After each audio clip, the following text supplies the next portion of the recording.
2 दिवसांपूर्वी आम्ही उत्तरेतील 2004च्या लोकसभा निवडणुकीचा किस्सा सांगितला। त्या व्हिडिओला प्रेक्षकांनी चांगलीच दाद दिली। नगरच्या अशाच काही गाजलेल्या निवडणुकांचे किस्से आम्ही तुमच्यासमोर यापुढे मांडत राहू। आजच्या भागात आम्ही त्याच वर्षी म्हणजे 2004 ला झालेल्या नगर दक्षिणेतील लोकसभा निवडणुकीचा किस्सा सांगणार आहोत। हा किस्साही भलताच भारी होता। उमेदवार अपक्ष जरी असला तरी त्याचा धाक किती असतो हे त्या निवडणुकीने महाराष्ट्राला दाखवून दिलं होतं। एवढंच नाही तर स्वतः शरद पवार आणि इतर तगड्या उमेदवारांच्या चर्चा थांबून अपक्ष उमेदवाराला राष्ट्रवादीचा अधिकृत उमेदवार घोषित केलं होतं। एखाद्या अपक्ष उमेदवारासाठी राष्ट्रीय पक्षानं 2 दिग्गजांना थांबवणं हे नगर जिल्ह्यात पहिल्यांदाच घडलं होतं। अवघ्या काही दिवसांच्या प्रचारातून त्या अपक्ष उमेदवाराने राष्ट्रवादीकडून उमेदवारी करत दक्षिणेची खासदारकीही मिळवली। बरं, त्या नवख्या उमेदवाराने पराभव कुणाचा केला होता तर थेट विधान परिषदेच्या सभापतींचा। हा किस्सा त्यावेळी लय भारी ठरला। महाराष्ट्रात कित्येक दिवस तो चर्चेत होता। नेमकं काय झालं होतं चला सविस्तर पाहूयात। नमस्कार, मी अद्वैता आणि आपण पाहत आहात अहिल्या नगर लाईव्ह 24 नगरी राजकारणाचं परफेक्ट अनालिसिस।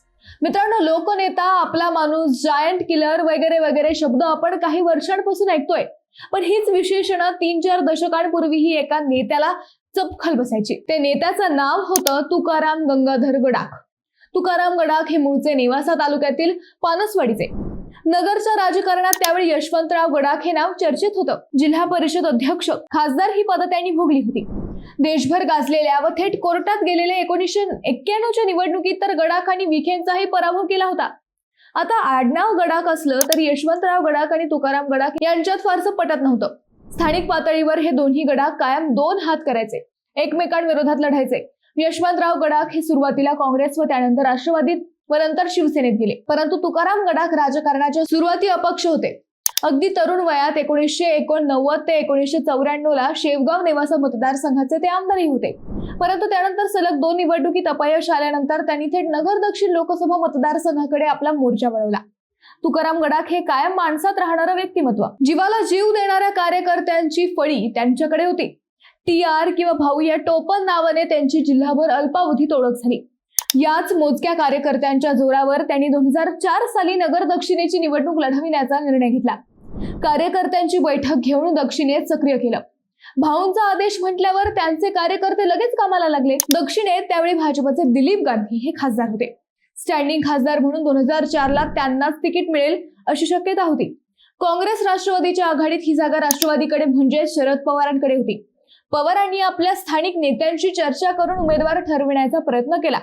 ज्येष्ठ नेते दादा पाटील शेळके व राहुरीचे दिग्गज नेते प्रसाद तनपुरे यांच्या नावाची चर्चा झाल्याचे त्यावेळी बोलले गेले, पण पवार साहेब मतदारसंघाचा अंदाज घेत होते।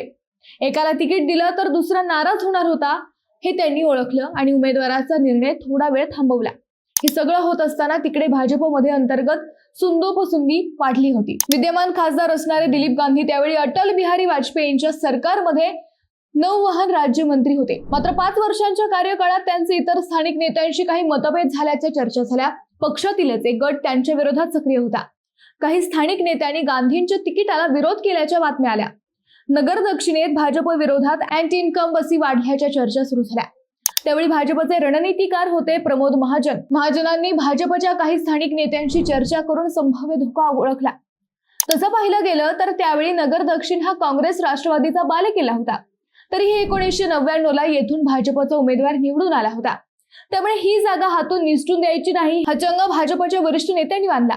आता दिलीप गांधी नाही तर मग कोण हा प्रश्न समोर आला। त्यातूनच त्यावेळी विधान परिषदेचे सभापती ना.स. फरांदे यांचे नाव पुढे आले।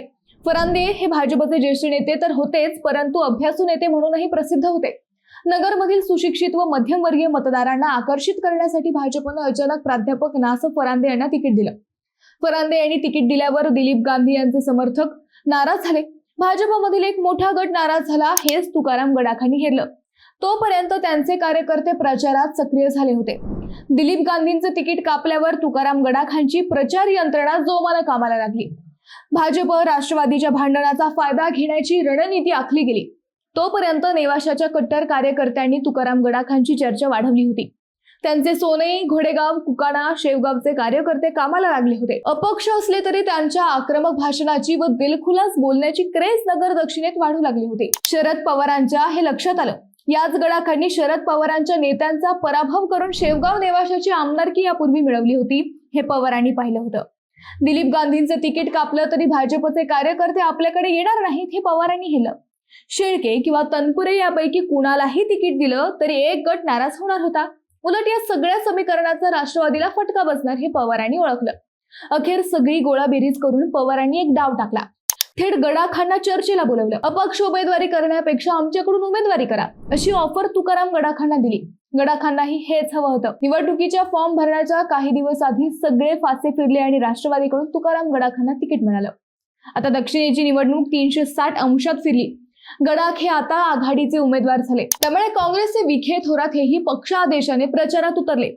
स्वतः शरद पवारांनी सभांचा धडाका लावला. सगळ्या स्थानिक नेत्यांना प्रचारात उतरवलं. आर.आर. आबा, छगन भुजबळ यांच्याही दक्षिणेत सभा झाल्या. तनपुरे, बबनराव पाचपुते, शिवाजीराव कर्डिले, राजीव राजळे अशा सगळ्याच नेत्यांनी गडाखांना मदत केल्याचे त्यावेळी सांगितले गेले. अखेर या सगळ्यांची प्रचिती निकालानंतर आली. काँग्रेस व राष्ट्रवादी काँग्रेस पक्षातील सर्व अंतर्गत मतभेद विसरून या सर्व नेत्यांनी मिळून उभारलेल्या या प्रचंड प्रचार यंत्रणेमुळे तुकाराम गडाख विजयी झाले. भाजपच्या प्राध्यापक रास फरांदे यांचा त्यांनी तब्बल 75,077 मतांनी पराभव केला होता. तुकाराम गडाख यांना 3,62,938 मते तर फरांदे यांना 2,87,861 मते मिळाली होती. ही निवडणूक अनेक अर्थाने चर्चेत आली. या निवडणुकीत अपक्ष म्हणून रिंगणात उतरलेला उमेदवार थेट राष्ट्रवादीचा खासदार झाला होता. शिवाय या निवडणुकीत विधान परिषदेच्या सभापतींचा पराभव झाला होता.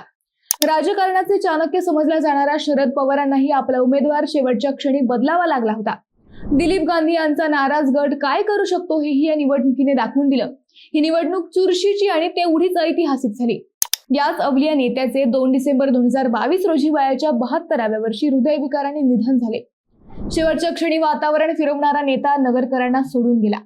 मुठभर सच्चे कार्यकर्ते काय करू शकतात हे तुकाराम गडाखांनी दाखवून दिलं होतं. स्वतः शरद पवारही या निकालानंतर आश्चर्यचकित झाले असावेत. मित्रांनो, तुम्हाला हा विषय कसा वाटला हे आम्हाला कमेंट करून नक्की कळवा. शिवाय व्हिडिओ आवडला असेल तर चॅनलला सबस्क्राईब करून व्हिडिओला लाईक करायला विसरू नका. पुन्हा भेटू नव्या विषयावर. तोपर्यंत धन्यवाद.